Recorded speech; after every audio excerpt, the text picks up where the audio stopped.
નમસ્કાર દર્શક મિત્રો. બોટાદ પ્રકરણ ઘણું ગાજ્યું છે. આ ચેનલ ઉપરથી પણ એના વિશે ઘણી ચર્ચાઓ થઈ છે, પણ જે ચર્ચા હજુ નથી થઈ એ ચર્ચા એ છે કે એપીએમસીમાં જ્યાં વગર વાંકે ખેડૂત દંડાય છે અને નિસહાય બનીને પોતાનો માલ કડદાના ભાવે વેચવો પડે છે, તે દૂર કરાવી શકાય. અને જો દૂર કરવો હોય તો શું કરવું જોઈએ, આની વિગતે ચર્ચા આપણે હિમાંશુભાઈ ભાયાણી પાસેથી કરીશું. હિમાંશુભાઈ આપણી ચેનલ માટે આગંતુક નથી. આ ચેનલના એક શુભેચ્છક, મિત્ર, વરિષ્ઠ પત્રકાર અને આંતરરાષ્ટ્રીય નાણાં માધ્યમો સાથે જેમણે પનારો પાડ્યો છે એવા હિમાંશુભાઈ પત્રકારિત્વના ક્ષેત્રે એક અક્ષુણ્ય પ્રમાણિકતા અને આગવી સૂઝને કારણે ગુજરાતમાં ઉપસેલું એક વિશિષ્ટ નામ છે. હિમાંશુભાઈ એમને જે સાચું લાગે તે કહે છે અને હિમાંશુભાઈ ને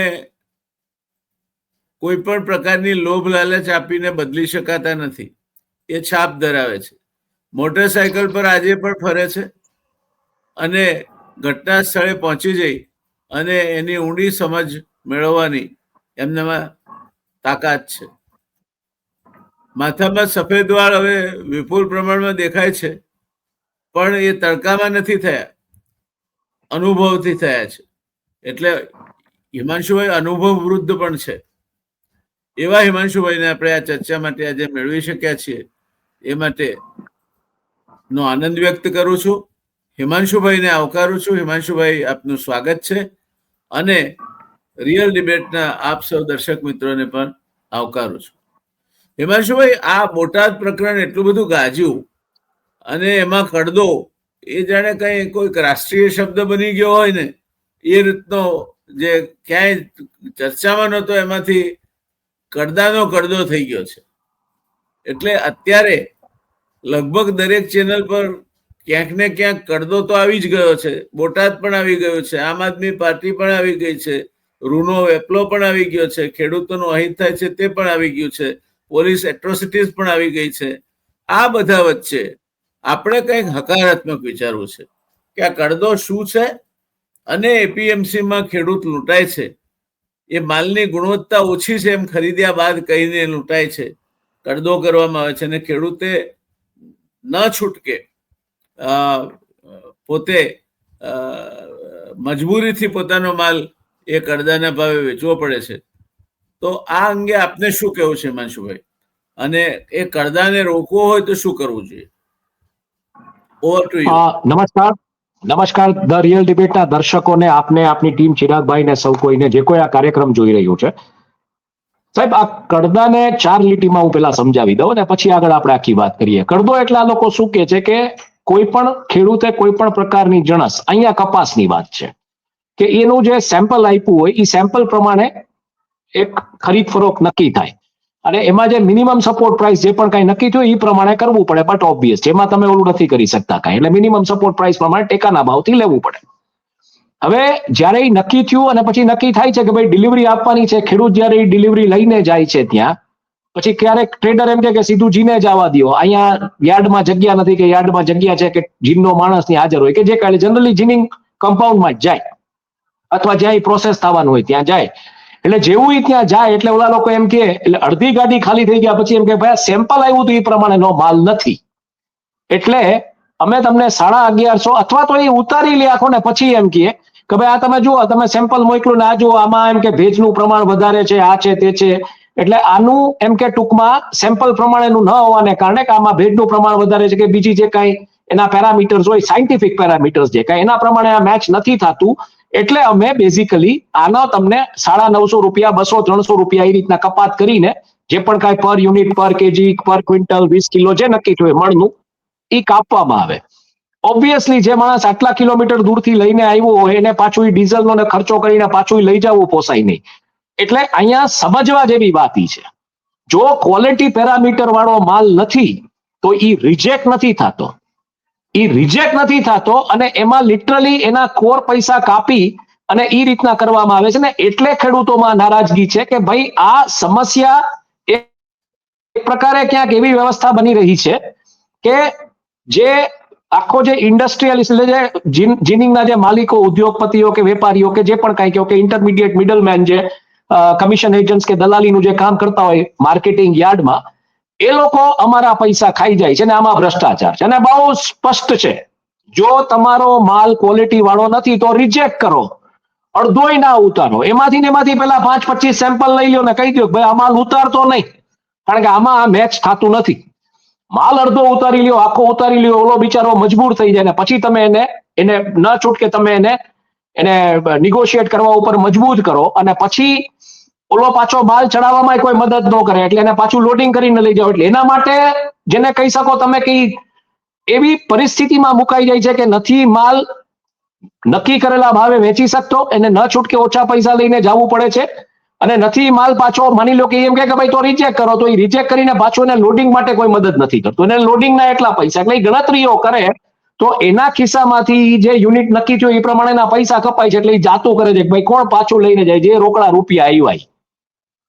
અને આમાં ભ્રષ્ટાચાર એટલે છે કે આ જે આખી પ્રક્રિયા છે એ પ્રક્રિયાને બ્રિજ કરવા માટેની એક કોર વ્યવસ્થા જે હોવી જોઈએ એ વ્યવસ્થા ઉપર ભારતીય જનતા પાર્ટી એ વાત નથી કરી રહી, આમ આદમી પાર્ટી એ વાત નથી કરી રહી કે નથી કોઈ અન્ય પાર્ટી વાત કરી રહી. એટલે આ વ્યવસ્થા કેવી હોવી જોઈએ? તમે સરકારમાં રહ્યા છો, તમે હેલ્થ મિનિસ્ટ્રીમાં કામ કર્યું છે, તમે ટુરિઝમમાં કામ કર્યું છે, આઈ એમ શ્યોર આવા કેટલાય પ્રશ્નો તમારી પાસે આવ્યા હશે. આ ટેબલ ઉપર બેસી અને ચર્ચા કરી અને આનું નિવારણ લઈ આવવાની વાત છે.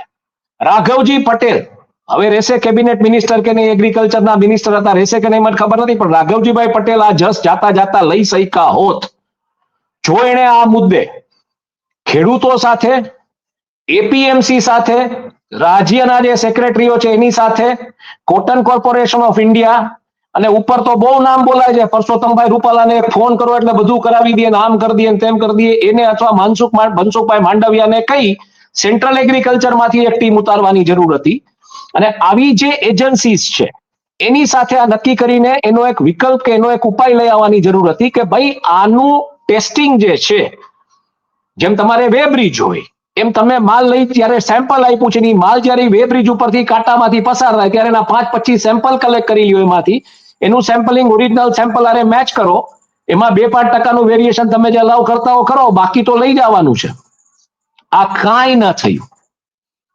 ખેડૂતોને ક્લિયરલી આ ભ્રષ્ટાચાર એટલે દેખાય છે કારણ કે એક સામંતશાહીની અને એક જે વગદાર લોકોની જે વ્યવસ્થા, જે લોકો ભાજપના ખેસ પહેરીને બેઠા છે, ભાજપને ડોનેશન આપે છે, એટલે એ લોકોને એમ લાગે છે કે સરકાર આમાં અમને લૂંટી રહી છે. અને આ બહુ ઓપ્ટિક્સ વ્યવસ્થિત બિલ્ડ થઈ રહ્યા છે એટલે આમાં લાગે છે કે સરકાર, કારણ કે સરકાર આમાં ક્યાંય વચ્ચે પડી અને આનો સમાધાન કે આનું નિવારણ લઈ આવવાની વાત નથી કરતી.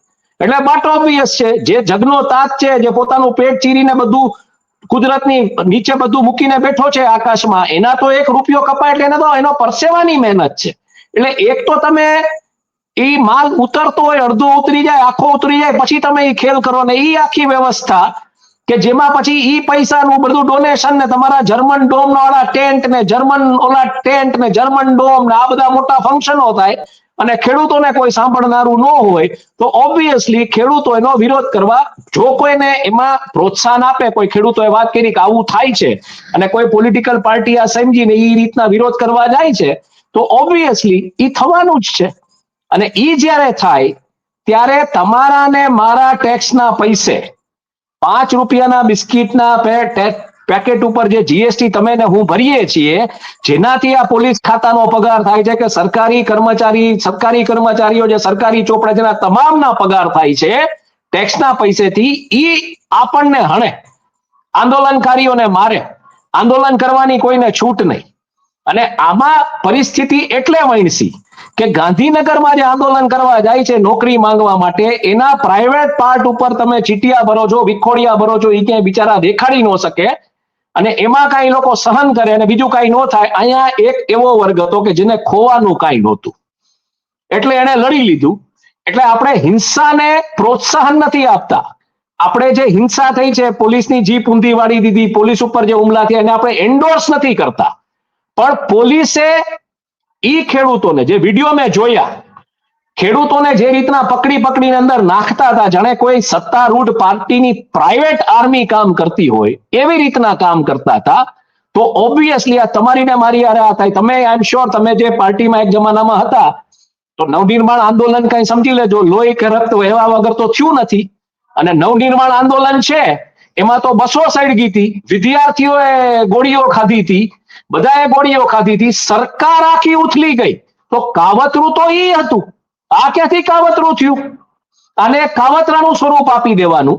તમારા ને મારા ટેક્સના પૈસે જે સરકારી ચોપડે રહેલા કર્મચારીઓ જેના પગાર ફંડ થાય છે, એ આપણને જ હણે અને ઈ વ્યવસ્થામાં તમારે બોલવાનું નહીં. સરકાર આમાં નિરાકરણ લઈ આવવાને બદલે પરિસ્થિતિ વણસવા દે.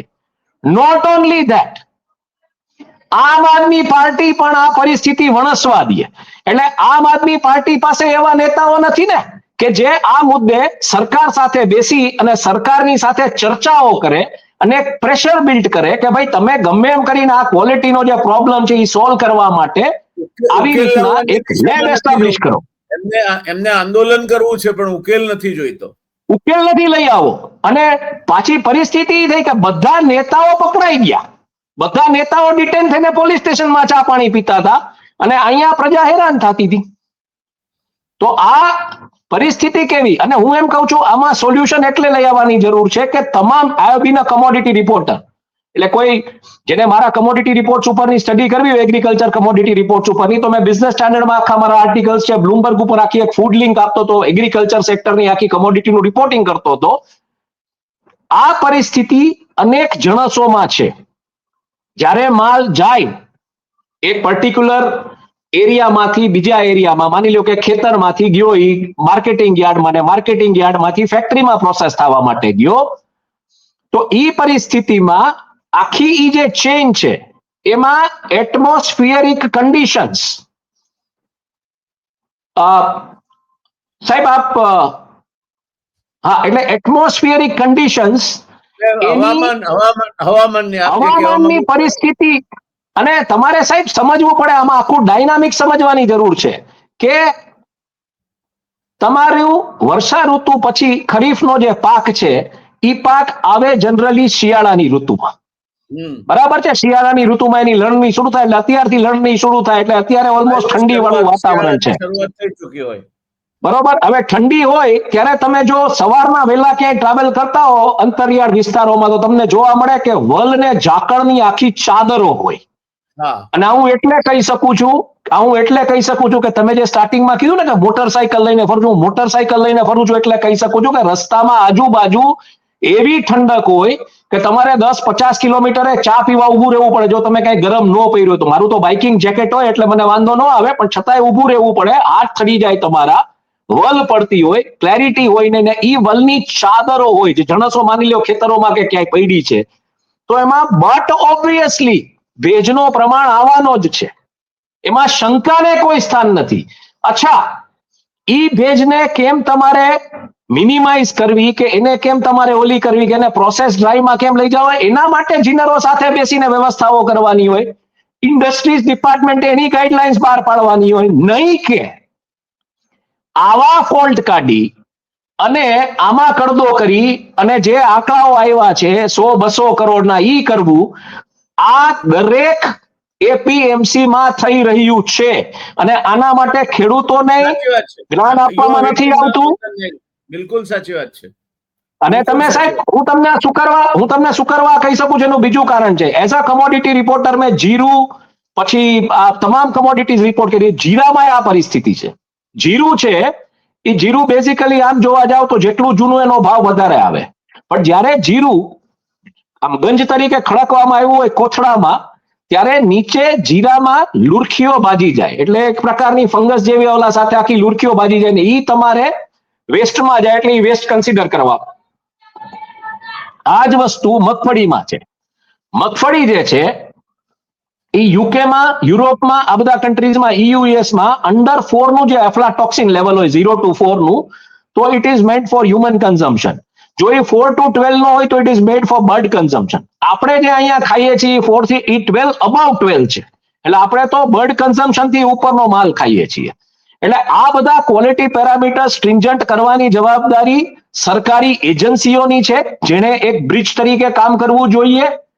અને જો સરકાર ના કરી શકતી હોય તો પ્રાઇવેટ કંપનીઝને આપે. પ્રાઇવેટ કંપનીઝ જે આ ક્વોલિટી પેરામીટર્સમાં આ બધી છે, BBQI ને આ બધી જે સિક્સ સિગ્મા ના બધું કરતી હોય છે, ISO 9000 ના બધી જે, એવી પોતાની લેબ સેટઅપ કરે ત્યાં, અને એ રીતના એ લોકો કામ કરે.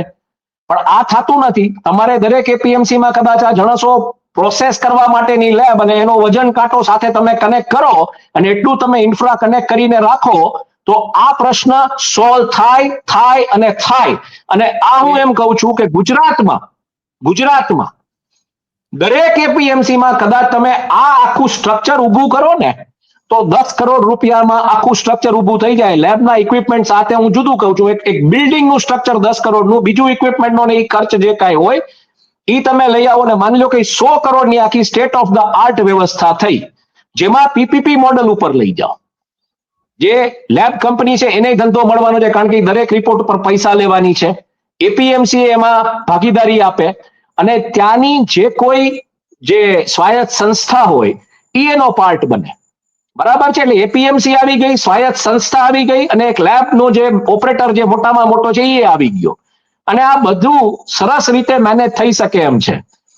બધા ફાંકા મારે એશિયાનું મોટામાં મોટું માર્કેટિંગ યાર્ડ જે એકચ્યુઅલી છે નહીં, ગોંડલની વાત કરે, ક્યાં આવી લેબ ગોંડલમાં, ક્યાં આવી લેબ રાજકોટમાં, ક્યાં આવી લેબ મહેસાણામાં? આ જરૂર છે ઇન્ફ્રાસ્ટ્રક્ચરની. અને જ્યારે આ નહીં થાય ત્યારે ખેડૂતને એમ જ થશે, કારણ કે ઓલો જે જીનર છે કે જે ઉદ્યોગપતિ છે એ તો ફોર્ચ્યુનર લઈને ફરતો થઈ ગયો છે 5-10 વર્ષની અંદર, પાર્ટીની અંદર ફંડ આપતો થઈ ગયો છે, જર્મન ડોમના ખર્ચો આપતો થઈ ગયો, એટલે એને તો કોઈ રોકવા વાળું નથી ને એ આવા જ કરતા કરશે. જીનર્સ એસોસિએશનનું આ મુદ્દે એક સ્ટેટમેન્ટ નથી આવ્યું. જીનર્સ એસોસિએશન આખું એક બોડી છે, જેમ સૌરાષ્ટ્ર ઓઇલ મિલર્સ એસોસિએશન છે, એમ જીનર્સ એસોસિએશનનું બોડી છે ગુજરાતનું. એક સ્ટેટમેન્ટ આવું તો નથી આવ્યું કે ભાઈ અમે કરતો નથી કરતા, કે આ અમારા ક્વોલિટીના પેરામીટર્સ ને આ સમસ્યા છે. હું એવું માનું છું કે સરકારમાં જે બેઠેલા લોકો છે એને ક્યાંક આ પકડી લીધું છે કે આ છે ને આ ચાલવા એટલે દે છે, કારણ કે આ વ્યવસ્થામાંથી એક ભ્રષ્ટાચાર ઉભો થઈ રહ્યો છે. અને એટલે ખેડૂતોએ આની સામે અવાજ ઉઠાવ્યો, અને જ્યારે એ અવાજ ઉઠાવ્યો ત્યારે એને બંધ કેમ બેસાડી દેવા, એમાં સોલ્યુશન લઈ આવવાની વાત નો આવી. ન આમ આદમી પાર્ટીના પક્ષે આવી, કોંગ્રેસ તરફથી કોઈ વાત ન આવી. કોંગ્રેસ તો આટલા વર્ષથી સત્તામાં છે. ન ભારતીય જનતા પાર્ટી તો હું બહુ ક્લિયરલી સમજી ગયો છું. હમણાં મારા વાઇફ બાય રોડ GSRTC એટલે જે આપણું જે એસટી ખાતું એની બસમાં અત્યારે એમના ઘરે જઈ રહ્યા છે, એમનો મને ફોન આવ્યો હતો. કારણ કે દર વખતે મને કે તું બહુ કે આ ખોટું બધું, એમ કે રસ્તા ખરાબ છે ને તું જોવા જા રસ્તા બધે કેવા છે શું છે ને. પણ મારે એને કેવું પડે કે ભાઈ એવી વાત નથી, રસ્તા ખરાબ છે કે નથી, રસ્તા ખરાબ હોય તો મારે બોલવું પડે. અને એ પરિસ્થિતિમાં હું બોલ્યો હતો. એટલે આજે એણે મને કીધું કે ના તારી વાત સાચી છે, રસ્તાઓ ખરેખર ખરાબ છે. અને રસ્તાઓ જ્યારે ખરાબ છે ત્યારે એ પરિસ્થિતિમાં એણે મને એમ કીધું કે what you are speaking is right. ને પછી મારે એને સમજાવવું પડ્યું કે 60-65 લાખ કરોડનું આઉટલે, એમાંથી 18 થી 20 લાખ કરોડનું રસ્તાઓનું આઉટલે. એટલે મને બોલવામાં જરાય છોછ નથી. ભાજપે કરપ્શન લેજિટિમાઇઝ કરી નાખ્યું છે, અને આમાં ભાજપને ક્યાંય કરપ્શન નહીં દેખાય, કારણ કે કરપ્શન એ લોકોએ લેજિટિમાઇઝ કરી નાખ્યું છે. અને એટલે સોલ્યુશન લઈ આવવાની વાત કોઈ નથી કરી રહ્યું. આઈડિયલી આમાં સોલ્યુશન લઈ આવવાની વાત છે. એટલે મારી દ્રષ્ટિએ મારે જે મારો મારો પક્ષ રાખવો હતો મારે એ દિશામાં, એ જ હતો કે ભાઈ આમાં સોલ્યુશન લઈ આવવું બહુ જરૂરી છે. જો સોલ્યુશન નહીં આવે, હિમાંશુભાઈ 1 મિનિટ, આ પ્રકારનું સોલ્યુશન વજન કાંટાના કિસ્સામાં તો લાવેલા છે પણ ખરા, એટલે એવું સોલ્યુશન લાવવાનો પ્રયોગ વજન કાંટા એસ્ટાબ્લિશ કરીને થયેલું છે. એટલે હવે વાત આવી ક્વોલિટીની. કારણ કે મગફળી કાંડ આવડો મોટો થયો સૌરાષ્ટ્રમાં, સંતાનોના સ્ટોકમાં કરપ્શન થયું અને તેમ છતાંય સરકાર એમાં સોલ્યુશન લઈ આવવાનો પ્રયત્ન નથી કરતી. તો મારી દ્રષ્ટિએ હું એવું માનું છું કે સરકારે આ દિશામાં આગળ વધી અને આમાં સોલ્યુશન લઈ આવવું જોઈએ એવું હું બહુ સ્પષ્ટપણે માનું છું. એટલે ઇન્ટેન્ટ નથી કે આવડત નથી, શું છે આમાં? આપનું માનવું શું છે? મારી દ્રષ્ટિએ ઇન્ટેન્ટ નથી. ઇન્ટેન્ટ આવે તો તમારે આ પ્રોબ્લેમ નો રહીએ, આ પ્રોબ્લેમ 2-5% રહીએ, બહુ બધા લોકોને ફરિયાદ નો રહીએ, બધાને એના પૈસા મળતા રહીએ, અને આજે કડદો કરવા વાળા લોકો છે એના તરફથી એટલે જ કોઈ એક્સપ્લેનેશન કે કોઈ ક્લેરિફિકેશન આવ્યું નથી. અને સરકાર એમ કહી રહી છે કે આમ આદમી પાર્ટી છે એને બેઝિકલી જેને કહી શકો તમે કે સરકાર એમ કહી રહી છે કે આમ આદમી પાર્ટીએ આ જે શું કહી શકો તમે કે આમ આદમી પાર્ટીએ ઓલું કર્યું છે, કાવતરું કર્યું છે. તો સરકારનું સીઆઈડી, સરકારનું સ્ટેટ આઈબી, સરકારના જે બૂથ લેવલના કાર્યકરો પક્ષના જે સત્તામાં છે, જે સરકારની બીજી બધી મશીનરી છે જેને જાણ કરે છે, ક્યાંયથી સરકારને ખબર ન પડી કે આમ આદમી પાર્ટી આવડું મોટું કાવતરું કરી રહી છે? આ દેશ એવો થઈ ગયો છે કે દેશમાં કાંઈ થાય તો 2 નેપાળી, 2 બાંગ્લાદેશી, 2 અફઘાનિસ્તાની, 2 પાકિસ્તાની, આ બાજુથી 2 શ્રીલંકા વાળા આવીને દેશમાં અરાજકતા ફેલાવી કે અમે એની કડી નિંદા કરીએ છીએ. અર્બન નક્સલ છે આ બધા.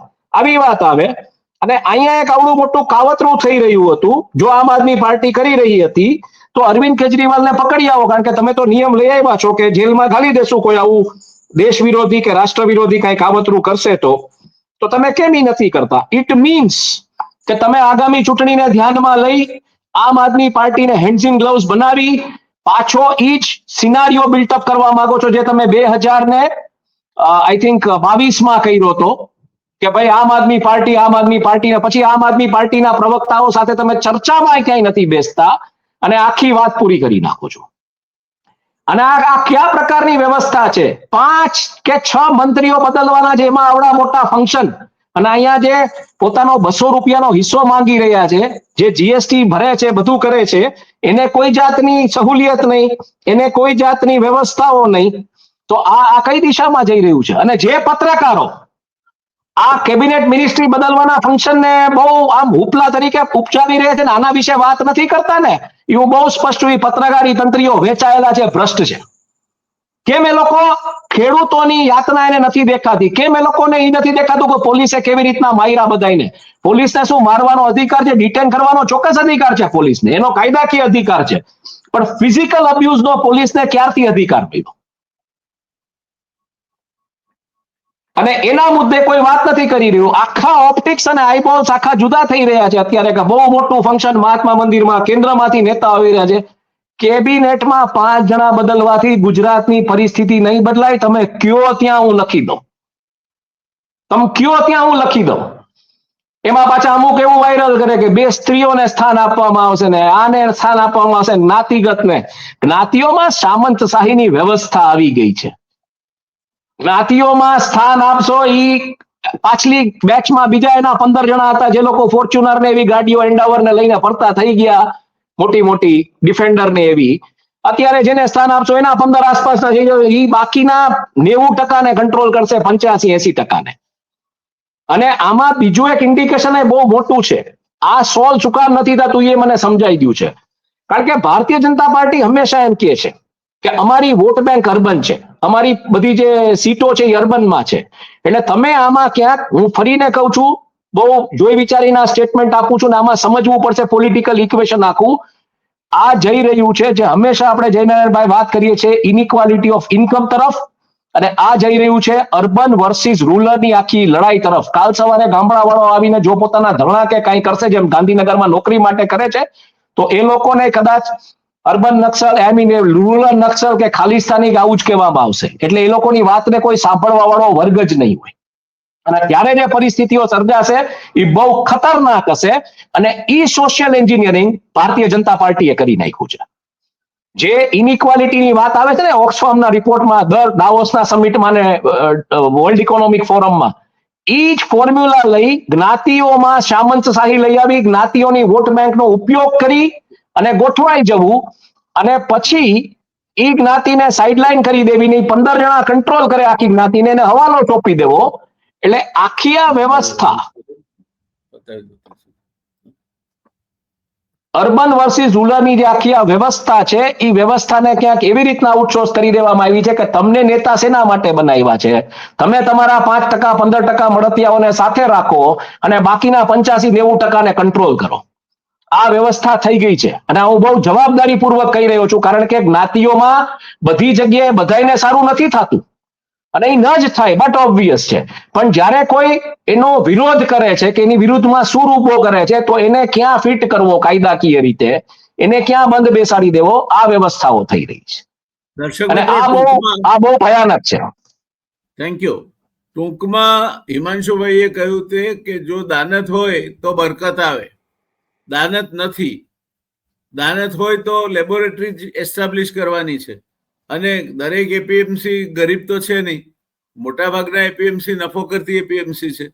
એને ક્વોલિટી કંટ્રોલ લેબોરેટરી એસ્ટાબ્લિશ કરી અને માલ ખરીદાય તે પહેલા જ એની ક્વોલિટી કંટ્રોલ લેબોરેટરીનું સર્ટિફિકેટ હોય, ત્યાર પછી કોઈ આ કરદા કરવાનો પ્રશ્ન રહેતો નથી. એટલે પ્રશ્નનો ઉકેલ છે. જો ઉકેલ લાવવાની દાનત હોય તો. અને મને લાગે છે કે હિમાંશુભાઈ, મેં લગભગ અડધો એક ડઝન ડિસ્કશન બોટાદના મામલે કર્યા છે. એમાં પહેલી વખતે કોઈક એવા વ્યક્તિ સાથે હું ચર્ચા કરી રહ્યો છું કે જે પ્રશ્નને સમજે છે અને પ્રશ્નનો ઉકેલ પણ જેની પાસે છે. અને તમે જે કહો છો એ રસ્તે ઉકેલ થઈ શકે એમ છે, તાર્કિક લાગે છે. એટલે આપે જે વાત કહી એમાં હું સંમત છું કે જો દાનત હોય તો થશે, દાનત નહીં હોય તો વેસ્ટેડ ઇન્ટરેસ્ટ ગ્રુપ જ્યાં જ્યાં ઉભા થયેલા છે તે વેસ્ટેડ ઇન્ટરેસ્ટ ગ્રુપ પોતાનો કબજો જમાવીને ચાલુ રાખશે કામ. Yes please. મારે જતા જતા એટલું જ કહેવાનું છે કે આના માટેનો કદાચ કોઈ અભ્યાસ જો કોઈને કરવો હોય, કારણ કે એઝ અ કમોડિટી રિપોર્ટર હું ઘણી બધી કમોડિટીની મંડીઓમાં બધે ગયો છું. ત્રિપ્તુર કરીને એક જગ્યા છે કર્ણાટકામાં, આજુબાજુના વિસ્તારમાં સાહેબ 100 થી 150 વર્ષ જૂની સોપારીની અને નાળિયેરની ખેતી છે. આપણે તો ભૂલી જ જાજો, 100 વર્ષ 150 વર્ષ જૂની ખેતી ક્યાંય તમને યાદ આવતી હોય તો મને દેખાડો. બેંગ્લોર જેવા પ્રગતિશીલ શહેરથી માત્ર 3.5 કલાકની રોડ જર્નીથી ત્રિપ્તુર જઈ શકાય છે. ત્રિપ્તુરની આસપાસના વિસ્તારમાં 100-150 વર્ષ જૂની સોપારીની અને નાળિયેરની ખેતી છે અને એની જે મંડી એના એક આઈએએસ અધિકારીએ જે એક સમયમાં કરેલી છે, મેં 2013-2014માં ત્યાં 2015-16માં મેં વિઝિટ કરેલી હતી ત્યાં કોજન્સીસમાં જયારે હું ન્યૂઝ વાયર સર્વિસીસમાં, અને એ NCDX નો એક કાર્યક્રમ હતો, એ મારે કવર કરવા જવાનું થયું હતું બેંગ્લોર ત્રિપ્તુરમાં. ત્યારે મેં મંડી જોઈ હતી, સ્ટડી કરી હતી. તમે સાહેબ એવી એપીએમસી હું તમને કહું ગુજરાતમાં ક્યાંય છે નહીં. એ પ્રકારની જણસો 100-150 વર્ષ જૂનો અને સૂકા કોપરાના આખા ત્યાં રોજ ઢગલો બંધ માલ આવે. આપણા ઘણા ગુજરાતી વેપારીઓ એમાં કામ કરી રહ્યા છે ઈ મંડીમાં, એમને પણ હું મળ્યો હતો. અને ઈ જે ક્વોલિટી, જે બેન્ચમાર્ક, ઈ મંડી આખું ઓક્શનનું આખું ઓનલાઈન આખું સીધું જે માલ આવે એટલે એની સીધી ઇન્વેન્ટરી ફ્લેશ કરવામાં આવે અને તરત જ એને એની જે ગ્રેડિંગ ક્વોલિટી બધું થઈ ગયું હોય અને એની સીધી ખરીદ ફરોખ્તની આખી 4-5 બાયર સામસામા ધબધબાટી બોલાવતા હોય. આને મોડલ કહેવાય એપીએમસી નું, આને કહેવાય મોડલ ઈ મંડીનું. અને એક આઈએએસ અધિકારીએ બિલ્ડ કર્યું છે. મને નામ એમનું અત્યારે યાદ નથી, હું એમને મળ્યો હતો અને એમને મેં એના વિઝન માટે મેં સલાહ માંગી હતી. આનો ઉકેલ શક્ય છે જો તૈયારી હોય તો. બિલકુલ શક્ય છે, બિલકુલ શક્ય છે. એના રસ્તામાં આવતા સ્થાપિત હિતો કદાચ એ થવા દેશે નહીં. આજે દર્શક મિત્રો આટલે અટકીએ. જોઈએ બોટાદ પ્રકરણે આગળ શું ડેવલપમેન્ટ થાય છે, શું સરકાર નક્કી કરે છે, શું સોલ્યુશન આવે છે. એનું સોલ્યુશન તો લાવવું જ પડશે, કારણ કે સૌરાષ્ટ્રમાં કપાસ વ્યાપક રીતે પાકે છે. સારામાં સારો કપાસ બોટાદ જિલ્લામાં, બોટાદ વિસ્તારમાં પાકે છે. વધારેમાં વધારે કપાસનો ઉતાર સુરેન્દ્રનગર જિલ્લો આપે છે. ત્યારે આ પ્રશ્નનો ઉકેલ મોડા વહેલા આવશે. ધન્યવાદ હિમાંશુભાઈ, આપે ખૂબ રસપ્રદ ચર્ચા ઊભી કરી અને અત્યાર સુધી નહીં ચર્ચાયેલી મુદ્દે આપે એક દિશા સૂચન પૂરું પાડ્યું. આપ જોડાયા એ માટે એટલે સાહેબ તમારી યારે જયારે ચર્ચા કરતા હોય ત્યારે માત્ર આપણે ઓલું કે ને હંગામા ખડા કરના મેરા મકસદ નહીં હે. ये आगे तेरे सीने में ना सही मेरे सीने में जलनी चाहिए ને આ ઈ છે કે આનું સોલ્યુશન આવી શકે એમ છે ને સોલ્યુશન લઈ આવી શકાય એમ છે જો સરકારની એપીએમસી ના સત્તાધીશોની જીનર્સ એસોસિએશનની, ગવર્મેન્ટના, સેન્ટ્રલ ગવર્મેન્ટના અને જે રાજ્યના અધિકારીઓ છે એની, રાજ્યના એગ્રીકલ્ચર મિનિસ્ટરની, સેન્ટ્રલના એગ્રીકલ્ચર મિનિસ્ટરની, અને આના માટે જોઈએ તો લોકસભામાં એક બિલ લઈ આવીને સમગ્ર ભારતમાં આવી સમસ્યાઓ હશે એની લેબ્સ કરવી જોઈએ. ભારત એગ્રીગેરિયન ઇકોનોમી છે. ભારત દેશ કૃષિ ઉપર ચાલે છે. કૃષિની આખી સાયકલ અન્ડરસ્ટેન્ડ કરશો તો હવામાનનો બહુ મોટો ફેક્ટર છે. એટલે જ કૃષિ સાથે હવામાનનો સટ્ટો પરદેશમાં પ્રચલિત છે કે હવામાન કેવી અસર કરશે કૃષિના ભાવો ઉપર, ગોલ્ડના માઇનિંગ ઉપર, સિલ્વરના માઇનિંગ ઉપર. અને એ નથી થતું એટલે એમાં કડદો થાય છે. ચાહે ઈ સોનામાં હોય, ચાંદીમાં હોય, એલ્યુમિનિયમમાં હોય, કોપરમાં હોય, આ બધામાં થાય છે. ડિમાન્ડ સપ્લાય નો આખો ખેલ છે અને આ સમજવું પડશે. અહીંયા અટકીશું, સમયની મર્યાદા છે. ફરી આગળ જી પાછા મળતા રહીશું. ધન્યવાદ. દર્શક મિત્રો, આપનો પણ ખૂબ ખૂબ આભાર. આપ આટલી રસપ્રદ ચર્ચામાં જોડાયા. આપને પણ આ અંગે કંઈ કહેવું હોય તો ચોક્કસ જણાવી શકો છો. તમે આ ચર્ચાને બને તેટલી શેર કરજો. સબસ્ક્રાઇબ ના કર્યું હોય તો સબસ્ક્રાઇબ કરજો. બેલ આઇકન દબાવીને તમારી હાજરી રજીસ્ટર કરશો તો તમને નવા વિડીયો જ્યારે પણ મુકાશે સૂચના મળતી રહેશે. તો ખૂબ ખૂબ આભાર આપનો અમારી સાથે જોડાવા માટે. હિમાંશુભાઈ, આપનો પણ ખૂબ ખૂબ આભાર. ધન્યવાદ.